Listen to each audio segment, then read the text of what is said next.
Bueno, hermanos, buenos días, tengan cada uno de ustedes.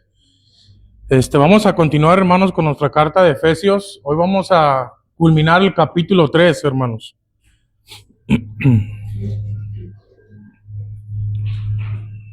Quiero hacer un breve repaso, hermanos, de lo que... Sí, apenas lo encendí. Ya. Quiero hacer un breve repaso, hermanos, de lo que hemos venido viendo en nuestros ya 6 sermones, hermanos, de esta preciosa y profunda carta, hermanos, de Efesios. Hermanos, donde pues yo me he empeñado en mostrarles enseñanzas, hermanos, para que vean cómo el misterio de Cristo, hermanos, se vio plasmado, hermanos, en la iglesia, y cómo fue un proceso, hermanos, para llegar a esa manera de entender que los gentiles, es decir, el resto de las naciones, también eran parte del propósito de Dios desde la eternidad, en el cual las naciones en igualdad de condiciones, hermanos, iban a estar siendo herederas de todas las cosas con Cristo Jesús.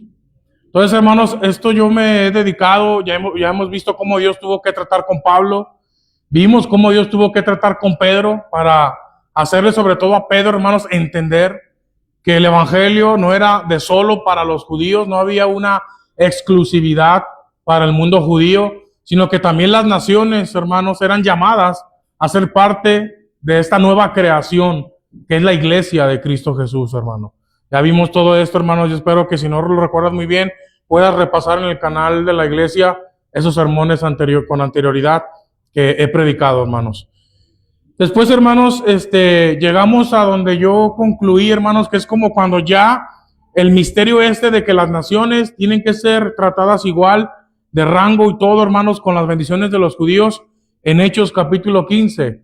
Y les doy la cita 13 al 31, que no vamos a leer, hermanos, pero solamente porque lo he dicho así, sin citarlo. Y ustedes pueden ver, hermanos, esto en Hechos 15, 13 al 31. Ustedes pueden ver, hermanos, cómo Pedro da su testimonio de cómo evangelizó a Cornelio, cómo vio que el Espíritu Santo cayó sobre paganos, sobre gente incircuncisa, y ellos se quedaron, hermanos, estupefactos, confundidos de cómo el Dios Todopoderoso les hizo herederos del Espíritu Santo a gente que no era judía, a gente que no cumplía el ritual de la circuncisión para pertenecer a la nación judía. Después, hermanos, Pablo y Bernabé cuentan cómo ellos han llevado el evangelio, y entre las distintas naciones, hermano, han muchos dejado los ídolos mudos, sus ídolos de piedra, de oro, todo esto, y se han convertido al Dios vivo y verdadero. Y entonces, hermanos, el que dice la última palabra en este concilio, donde sabemos que por eso el líder de la iglesia matriz, por decirlo así, porque de esta iglesia de Jerusalén compuesta de puros judíos, nacen y se siembran y crecen las iglesias entre las naciones, es, hermanos, Jacobo o Santiago, el hermano del Señor Jesús. Él es, hermanos, el que escucha todo esto, y él cierra el concilio y dice, ¿saben qué?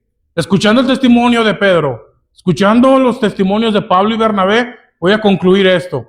Y es que, voy a dar la cita de referencia, se ha cumplido una profecía del profeta menor Amós, capítulo 9, versículo 11 y 12.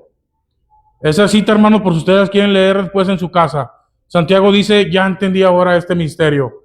En Amós 9, 11 y 12, se dice que Dios iba a restaurar las ruinas de David, y que cuando este hecho poderoso ocurriera, las distintas naciones iban a invocar el nombre de nuestro Dios vivo y verdadero. Entonces Santiago dice, ahora entiendo que las ruinas de David estaba hablando de la caída del templo de Dios, es decir, el cuerpo de nuestro Señor Jesucristo, y que restaurar las ruinas de David era traer a la vida de entre los muertos al Hijo de Dios. Y Santiago dice, ahora comprendo este misterio, ya queda muy claro con los testimonios que acabo de escuchar, y cerramos este concilio de esta temática de que nadie moleste a los gentiles, a los de las naciones que se han convertido a Dios verdadero a través de creer en nuestro Salvador Jesucristo. Que nadie los moleste. Les da algunas requisiciones: que no coman sangre, animal ahogado, que no coman sacrificado ídolos, y que se alejen de toda perversión sexual. Y dice, por lo demás, hermanos, pásenla bien. Un saludo a todos. Entonces, hermanos, es hasta aquí donde yo encuentro, hermanos, que se cierra el proceso de la comprensión del misterio de Cristo, hermanos, en los primeros años de la iglesia. Y espero, hermanos, que hasta aquí todos me hayan seguido y voy a hacer una oración. Amén. Bendito Padre, te doy gracias, Señor, por otra oportunidad nueva que me das para seguir, Padre, profundizando, meditando, reflexionando, Padre, en tus sagradas escrituras. Te ruego, Padre, que en esta mañana nos des un momento de mucha nutrición espiritual, que enriquezcas nuestra fe, nuestra comprensión, nuestra inteligencia, Señor, para conocer cada vez más a mayor profundidad el misterio de tu voluntad que nos ha sido revelada en Cristo Jesús. Señor, permítenos que nuestra fe se enriquezca, que nuestro conocimiento se hinche, se multiplique, pero como este sermón va a apuntar, Señor, que esto trascienda, o sea, vaya más allá del conocimiento acumulado, que vivamos, que sintamos, Señor, tu poder en nuestra vida y lo reflejemos al mundo, para que así podamos transmitir, sentir, vivir, pensar el amor de Cristo que ha sido derramado en nuestros corazones. Padre, permíteme ser un predicador que sea útil, Señor, para la edificación o fortaleza del conocimiento de la fe de todos los hermanos y hermanas que se dieron cita en este lugar como iglesia para escuchar tu sabiduría, tu verdad, tu santa palabra. Te lo pido, Padre, en el nombre de Jesucristo. Amén.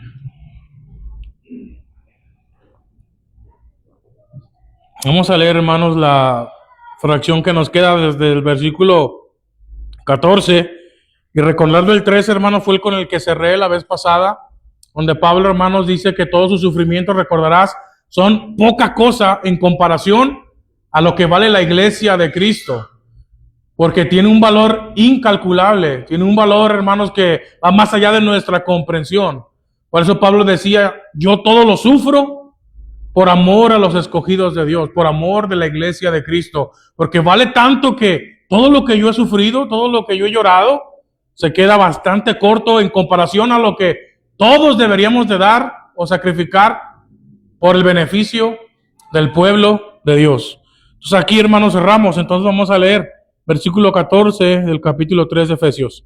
Por esta causa, doblo mis rodillas al Padre de nuestro Señor Jesucristo, del cual es nombrada toda la parentela en los cielos y en la tierra, que os dé, conforme a las riquezas de su gloria, el ser corroborados con potencia en el hombre interior por su espíritu, que habite Cristo por la fe en vuestros corazones, para que arraigados y fundados en amor, podáis bien comprender con todos los santos cuál sea la anchura y la longura o lo largo y la profundidad y la altura, y conocer el amor de Cristo, que excede a todo conocimiento, para que seáis llenos de toda la plenitud de Dios, y a aquel que es poderoso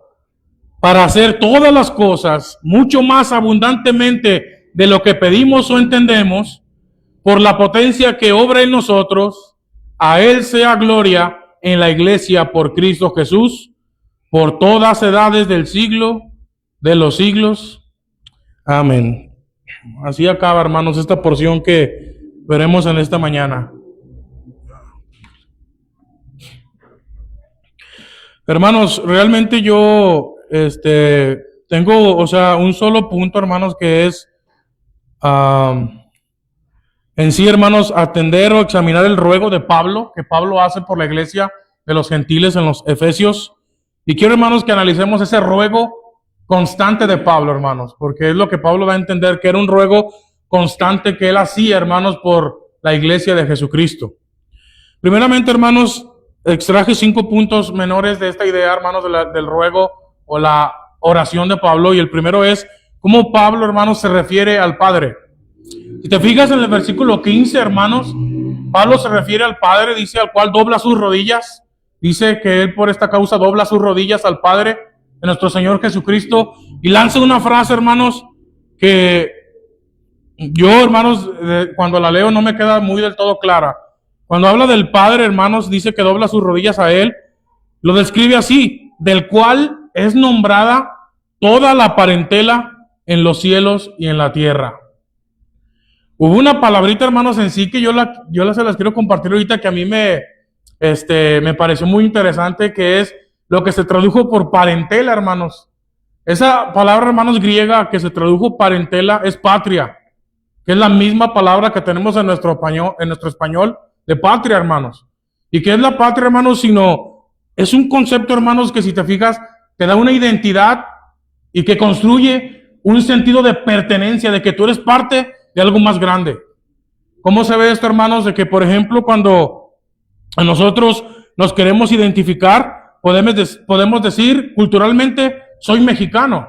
Y ya, hermanos, algunos que entienden nuestra cultura pueden saber, hermanos, cuál es nuestra gastronomía, qué tipo de comida vamos a querer comer, qué costumbres, qué formas de hablar, qué expresiones.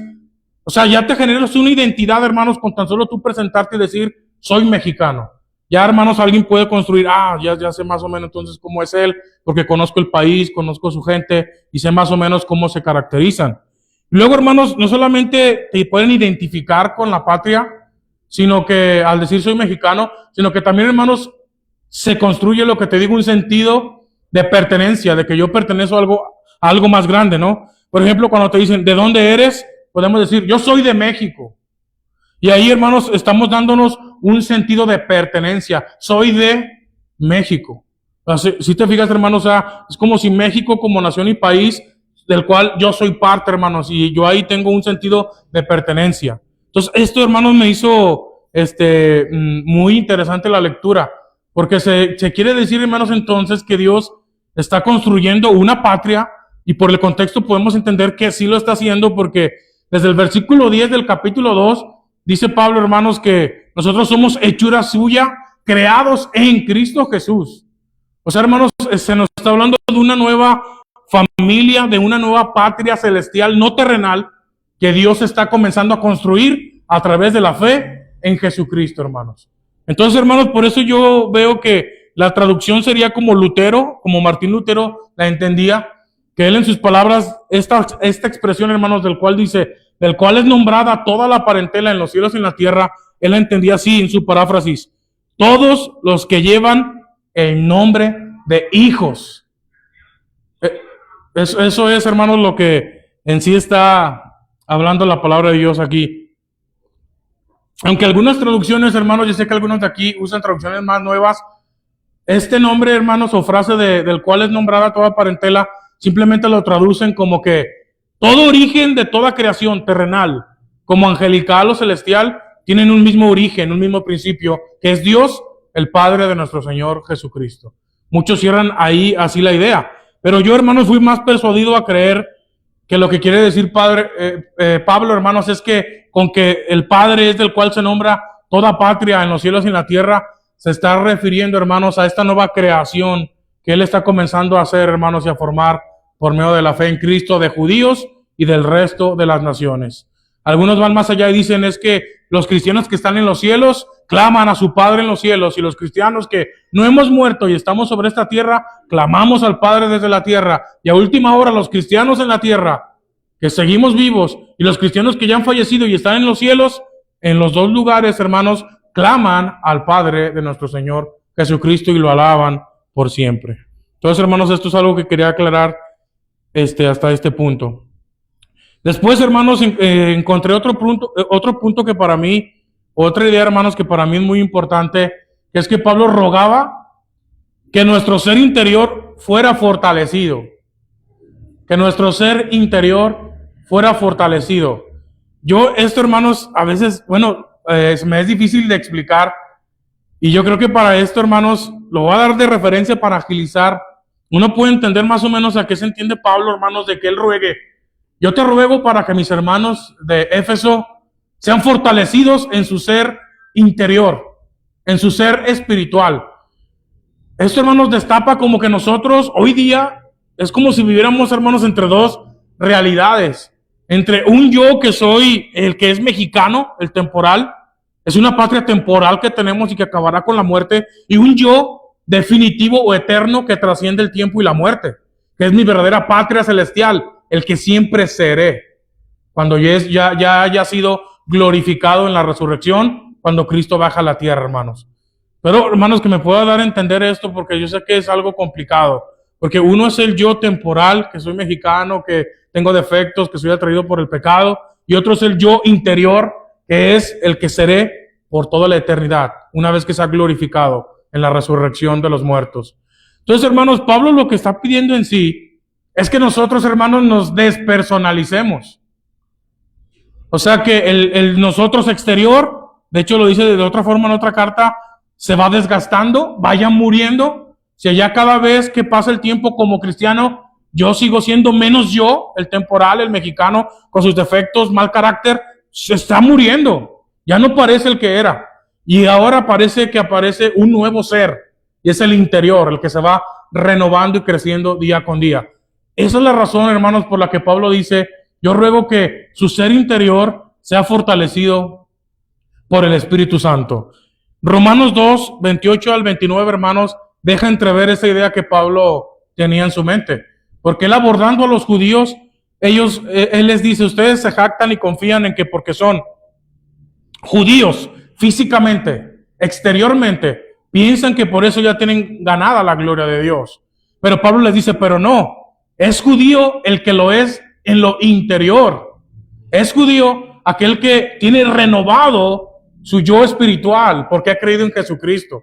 Él dice, es el yo espiritual, hermanos, que Pablo lo dice de esta otra manera. Dice, es alguien que no ha sido circuncidado físicamente, pero sí ha sido circuncidado su corazón.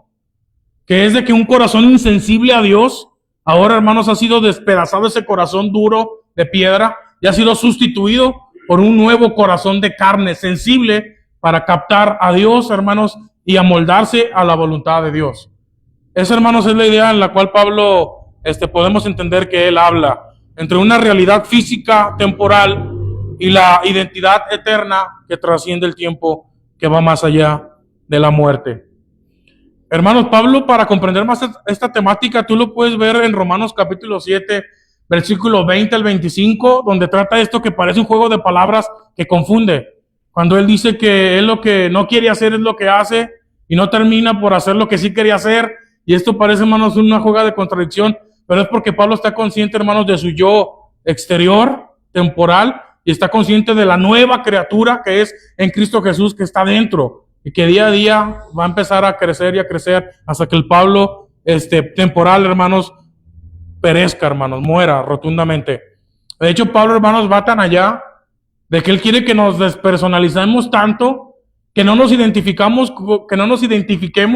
con el hombre que peca y que anhela pecar, porque el pecado complace, el pecado trae placer. Y Pablo dice, tú tienes que llegar a un momento en el cual te desvincules, te despersonalices, ya no te identifiques con ese tú temporal que se deleita en el pecado, sino que tú seas el yo eterno espiritual que trascenderá, que ama regocijarse cumpliendo la ley de su Dios. Aquel que ama hacer el bien, la justicia, el amor, la misericordia y que lo goza. Pablo dice, tú eres ese. Tú no eres el que quiere pecar en cada momento. Olvídate, ese no eres tú. Se tiene que ir muriendo y morirá. Pero el tú interior florecerá y florecerá y no dejará de existir porque trasciende la muerte. Tanto es así, hermanos, que Pablo dice que entonces yo no soy el que peca, dice, sino que es el pecado que mora en mí. Yo soy el que se regocija en cumplir la voluntad de Dios. Ese sí soy yo. Y eso es lo que Pablo, hermanos, quiere que los gentiles, nosotros, nos concentremos, hermanos, a anhelar ser el yo espiritual y no el yo que ama el pecado y que quiere ir detrás de él.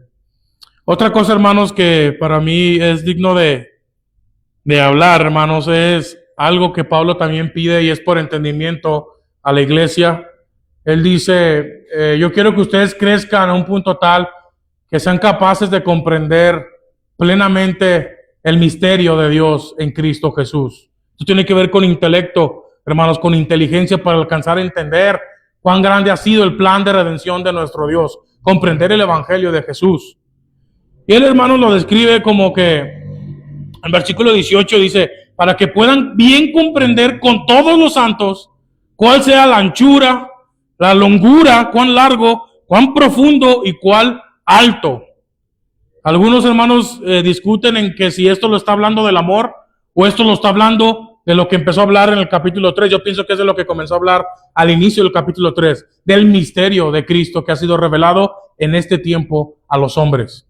Pablo dice, ustedes tienen que llegar a una comprensión muy amplia.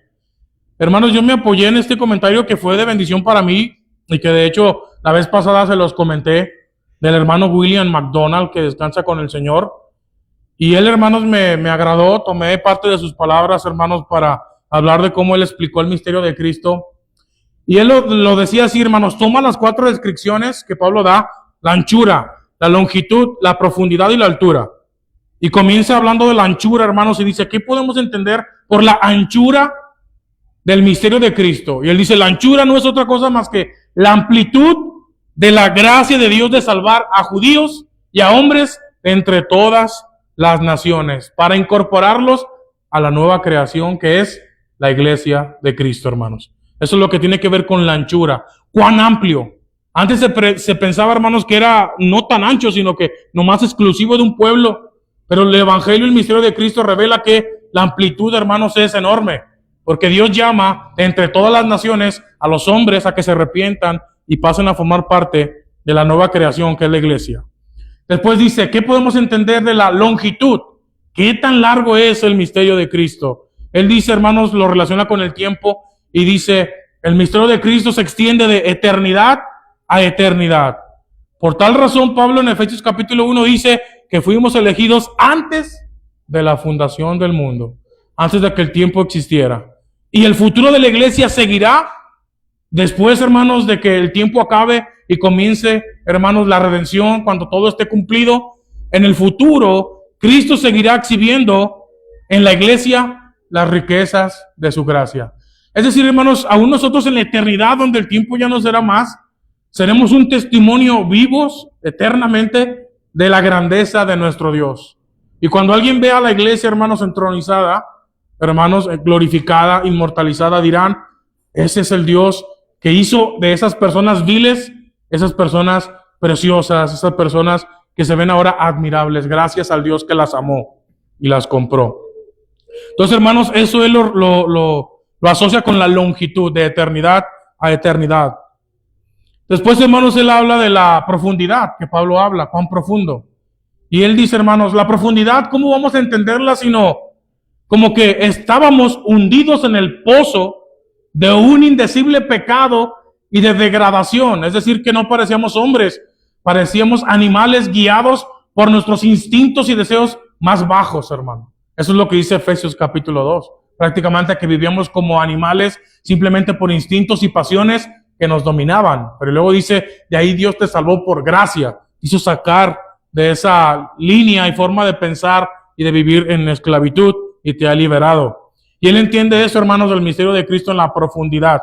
Que Cristo bajó de los cielos a lo profundo de nuestra suciedad y corrupción para morir a nuestro favor, hermanos, para rescatarnos de allá. Después, hermanos, nos queda la última descripción que Pablo dice, y es, ¿qué tan alto? ¿Cuál es la altura?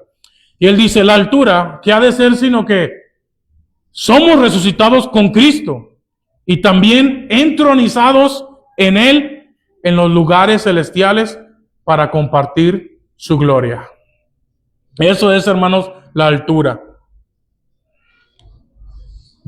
Es decir, hermanos, que la posición que Cristo tiene cuando subió a los cielos y se sienta a la derecha del Padre, esa misma posición, hermanos, es la que Cristo comparte con los suyos, con la iglesia.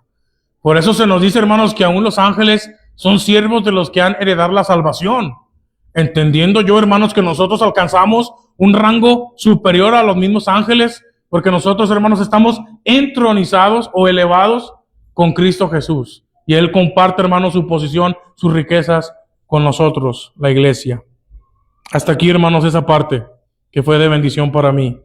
Y paso, hermanos, a otra idea que para mí es la clave de este sermón, la cual titulé, hermanos, un ruego constante. Vive el amor de Cristo Jesús. Porque Pablo está consciente que el amor de Cristo trasciende el conocimiento o las maneras de explicarlo, hermano. Cualquier, hermano, ser humano, por más estudiado que esté, se queda corto, hermanos, al hablar del amor de Cristo. No tiene palabras, no tiene intelecto suficiente para poder explicarlo, hermanos, a mayor profundidad como es debido.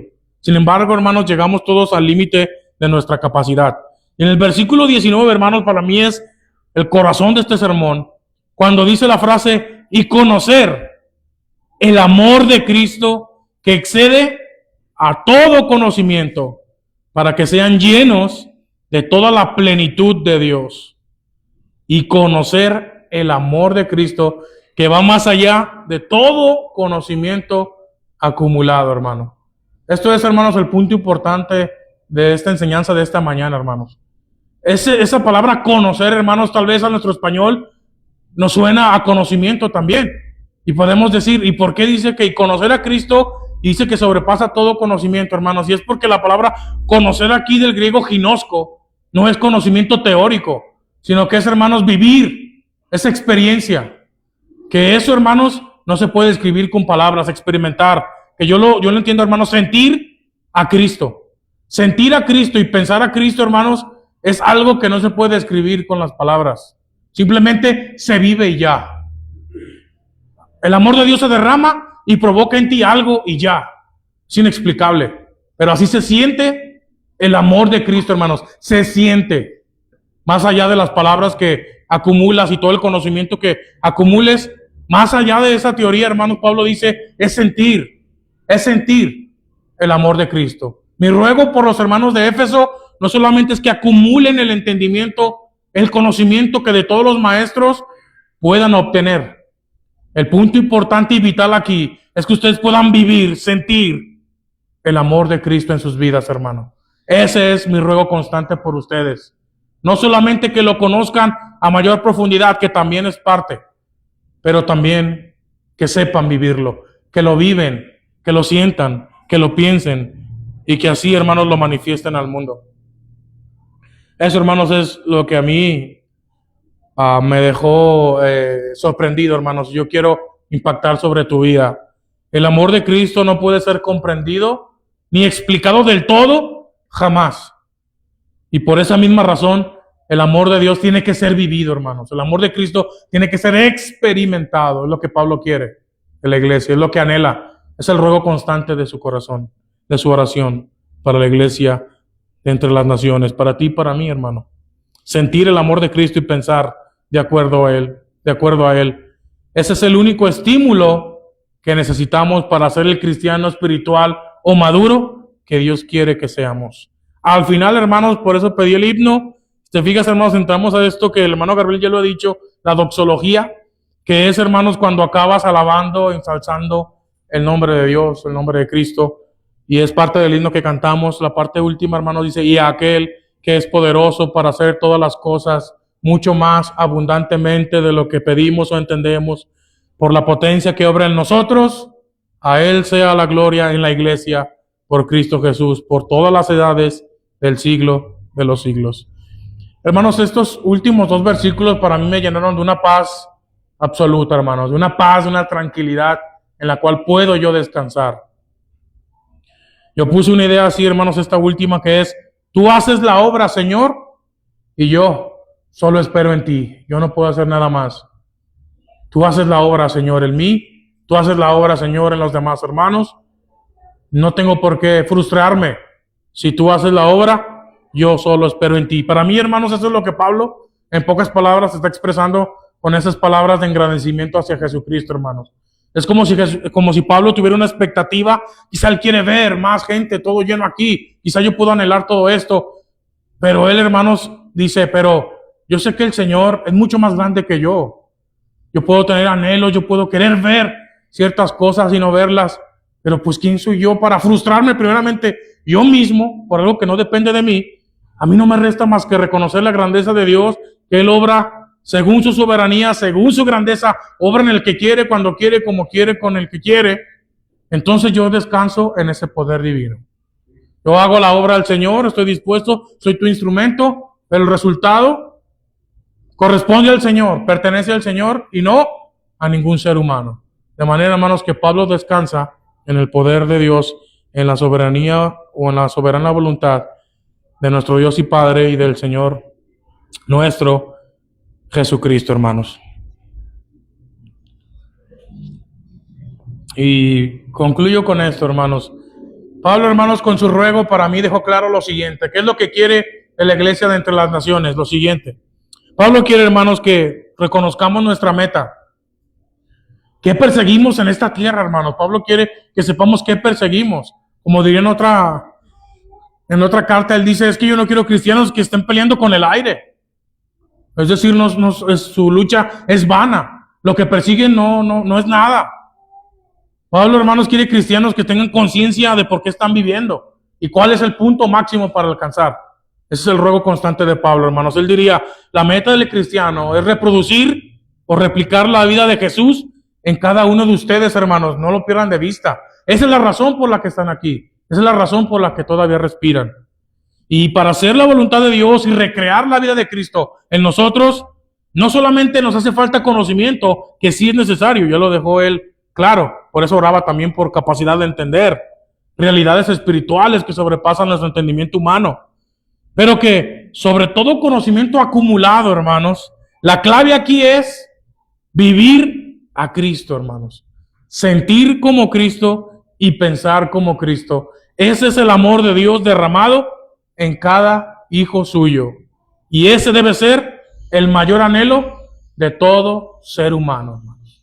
Así, hermanos, concluyo lo que hemos visto hasta este momento y quiero hacer un llamado a los que nos siguen por la transmisión y no son convertidos, no son alcanzados, no tienen seguridad de su salvación. A usted, amigo, que nos ve a través de esta red social, del Facebook, a usted llamo a que, como dice exhorta este mensaje, a que viva el amor de Cristo Jesús. A usted yo lo invito, lo llamo a que viva en carne propia a Cristo Jesús, que lo viva en carne propia, que sienta a Cristo en su vida y caiga a sus pies en ese mismo instante. Porque cuando Cristo aparece y hace contacto contigo, la reacción es caer a sus pies en ese instante. Cristo, amigo, está vivo. Él no habita en una imagen, en un lugar exclusivo. No, Él está vivo, Él está en los cielos y donde sea, Él puede ser hallado si tú invocas su nombre. Por eso, la iglesia te invita a que invoques el nombre de Jesús, que vive y reina desde las alturas, porque Él es el único mediador entre Dios y los hombres.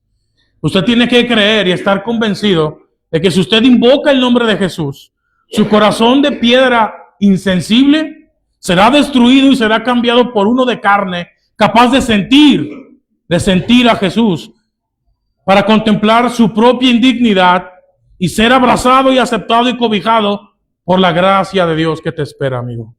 Para que pases de estar muerto a tener la vida de Cristo en ti. Mira, hay un pasaje en especial que para mí es de mucha bendición y ya lo he compartido en muchas ocasiones, y es que cuando una mujer pecadora condenada por todos los religiosos de la época, alguien por la cual nadie veía candidata a ser digna de recibir algo bueno de Dios, cuando ella sintió el amor de Cristo, derramó lágrimas con las cuales limpió los pies llenos de polvo del Señor y con sus cabellos los secaba.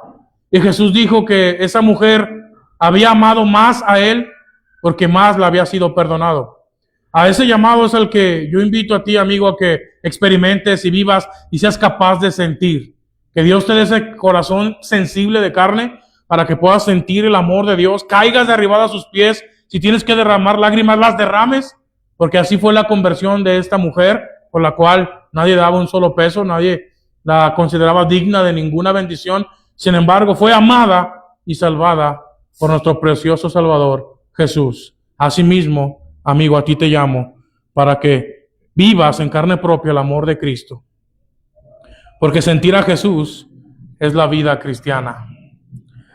Hermanos, aplicaciones para nosotros que ya somos cristianos, que ya somos salvos, que estamos seguros de nuestra salvación, que sabemos que tenemos vida eterna. Hermanos, pues mi deseo para ustedes es simple, yo creo que la carta lo dice con mucha claridad. Mi deseo para ustedes es que cada tiempo, cada año, cada día que pase, hermanos, sean menos ustedes y pueda haber más en ustedes a Cristo Jesús, hermanos. Porque de eso trata la vida cristiana. Que cada día tú y yo vayamos muriendo. Ya no te pareces al que eras. Ahora parece que puedo empezar a apreciar la luz de Cristo Jesús sobre tu vida, porque Cristo se está recreando en ti. ¿Por qué? Porque el amor de Dios se está manifestando en tu vida, en porque lo sientes, en porque lo piensas, en porque lo anhelas, hermano. Mi exhortación, hermanos, es que como Pablo dijo, seas fortalecido en tu ser interior. Que tú, hermanos, te empiezas a desidentificar, empiezas a renunciar a ese tú que anhela el pecado, que busca la maldad y que empieza a razonar en ti y decir, ese no soy yo, ese no soy yo, ese es el temporal que va a acabar con la muerte. Yo soy aquel que se complace en leer la palabra de Dios. Yo soy aquel que se complace en doblar mis rodillas y elevar una oración a mi Dios junto con mis hijos. Yo soy aquel que se complace en estar en la comunión con los santos de la iglesia. Yo soy aquel que se complace escuchando los sermones, las predicaciones de mis pastores, de mis hermanos, de otros hermanos por las redes. Me complace, se llena mi alma. Que empieces, hermanos, más a vincularte con ese yo que eres el tú eterno. Porque ese es el que vas a ser para siempre, hermanos. El que está lleno de defectos y atado al pecado es el tú perecedero, hermanos, el temporal. Yo te diría, hermanos, por favor, entiende que ese ya no más eres tú. Velo matando conforme pasa el tiempo. Identifícate con tu nuevo yo, hermanos. Tenía otro ejemplo, hermanos, simplemente para cerrarlo, y es otra manifestación del amor de Cristo cuando alguien lo siente. Y yo creo, hermanos, que cuando alguien siente el amor de Cristo, piensa, hermanos, en hacer algo y luego se detona la acción. Pero la acción vino, hermanos, porque el pensamiento vino antes, pero antes del pensamiento vino el sentir el amor de Cristo Jesús, que sacude tu alma y te lleva, hermanos, a hacer una acción que tú no harías por naturaleza, naturalmente hablando. Hermanos, yo venía a traerte el pasaje de la historia de la conversión del publicano Zaqueo, el cual, hermanos, también era aborrecido de todos los judíos, siendo él también un judío. Eran, hermanos, vistos como traidores a la patria. Esto yo lo he explicado. Eran aborrecidos por el propio pueblo de Israel, o por el pueblo judío. Aunque fuera un judío, hermanos, era aborrecido, era despreciable. Dios no podía bendecir a ese traidor. Sin embargo, hermanos, vemos que cuando Jesús fue a la casa de este publicano, hermanos, ocurrió algo fenomenal, algo que pasmó, hermanos, algo que yo creo que cualquiera hubiera dicho, ¿y de dónde vino esta conducta de este hombre? Si como publicano es un aprovechado, es alguien que tiene que dar un porcentaje a Roma, pero él nos cobra más para él quedarse con un porcentaje y nada más entregarle el porcentaje que le pide a Roma. Es un sinvergüenza, es un ladrón. Ese no merece nada de compasión. Sin embargo, hermanos, cuando Cristo le dice, hoy ha llegado la salvación a esta casa, yo, hermanos, entiendo que Zaqueo, hermanos, escuchó a Jesús, sintió a Jesús, que no se pudo resistir, hermanos, a cambiar su forma de vida. Tanto que si el texto no nos dice que Jesús le haya pedido nada, sin embargo, de su corazón, hermanos, brota, al que yo haya defraudado, venga conmigo que yo le voy a dar 4 veces más de lo que yo le estafé, de lo cual yo me aproveché de usted. Venga conmigo que yo le devolveré 4 veces más lo que yo le haya robado, lo que yo le haya estafado. ¿Y de dónde vino esto, hermano?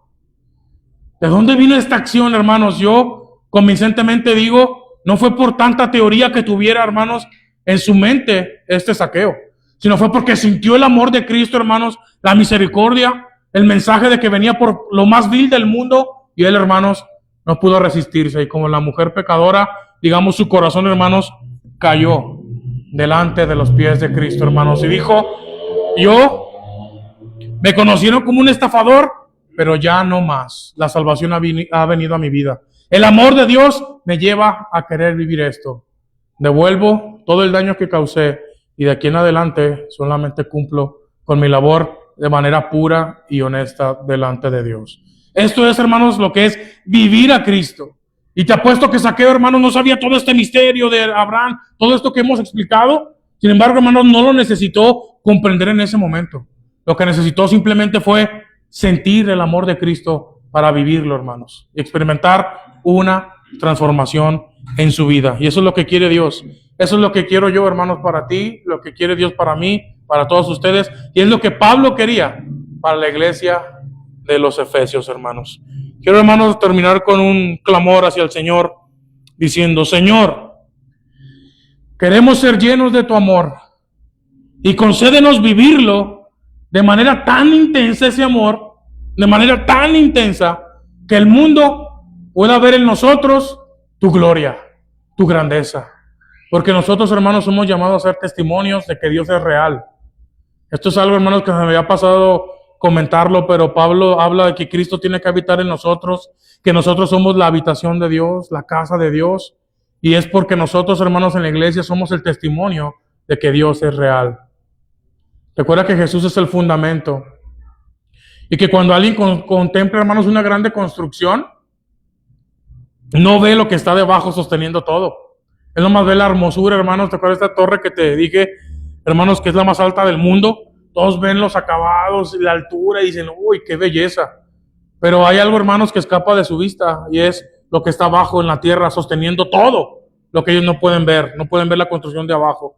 Y esto, hermanos, por eso se me hizo muy poderoso, porque cuando la gente dice: pues ¿dónde está Dios? Yo no lo veo. Y es, hermanos, porque Dios, hermanos, en su sustancia, ser espiritual, no se puede medir, no se puede tocar. Esto no, hermanos, no es correspondiente a la ciencia humana, porque Dios trasciende toda esta composición material. Pero, hermanos, la Biblia sí dice que una forma en la cual el hombre puede conocer a Dios es por medio de lo creado, o sea, naturalmente, funcionamiento del universo. Pero también, hermanos, la Biblia dice que por medio de la iglesia la gente puede decir que Dios es real verdaderamente, porque transforma a la gente que forma parte de este gran edificio de Dios. Contemplan esa transformación y no les puede caber duda: Dios es real, Dios es poder, Dios es amor, porque transforma sus vidas, hermanos. Por último, la siguiente frase, hermano. Yo quiero, hermanos, decirte lo siguiente, hermano: siéntete amado, porque Dios te amó. Piensa en cuánto y cómo Dios te amó, entregó su vida por ti, y vive disfrutando, hermanos, lo que su amor provoca en ti, hermanos. Que Dios les bendiga.